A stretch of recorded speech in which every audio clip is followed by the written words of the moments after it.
Blackstone Audio presents The Women by T. Corageson Boyle. Dedication. For Karen Quachet. Author's Note. The following is a fictional recreation of certain events in the lives of Frank Lloyd Wright, his three wives, Catherine Tobin, Maud Miriam Noel, and Olgivanna Milanoff, and his mistress, Mamah Cheney.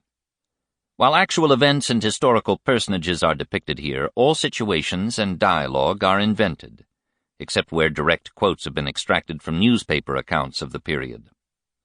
I am deeply indebted to Frank Lloyd Wright's many biographers and memoirists, especially Merrill Seacrest, Brendan Gill, Robert C. Twombly, Finis Farr, Edgar Tafel, Julia Meach, Anthony Olofsson, John Lloyd Wright, and Ada Louise Huxtable.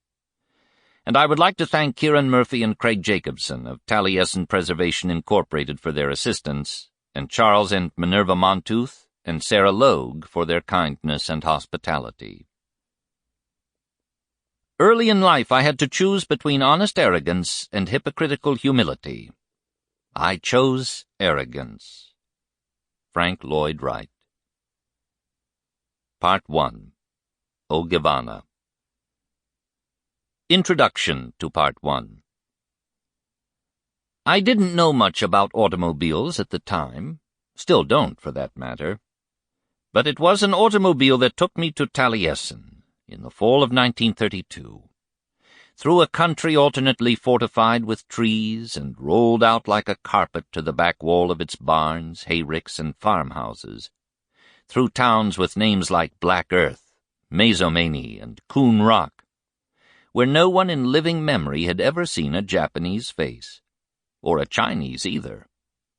Stop for fuel, a sandwich, a chance to use the washroom, and you'd think a man had come down from Mars and propped himself up on the seat of a perfectly ordinary canary yellow and pit-of-hell black Stutz Bearcat roadster. And what is a Bearcat anyway? Some hybrid monster out of an ad man's inventory, I suppose. A thing to roar and paw and dig at the roadway. And so this one did, as advertised. Mostly along that route on a day too hot for October, and too still, too clear, as if the season would never change, people just stared till they caught themselves and looked away as if what they'd seen hadn't registered, not even as a fleeting image on the retina.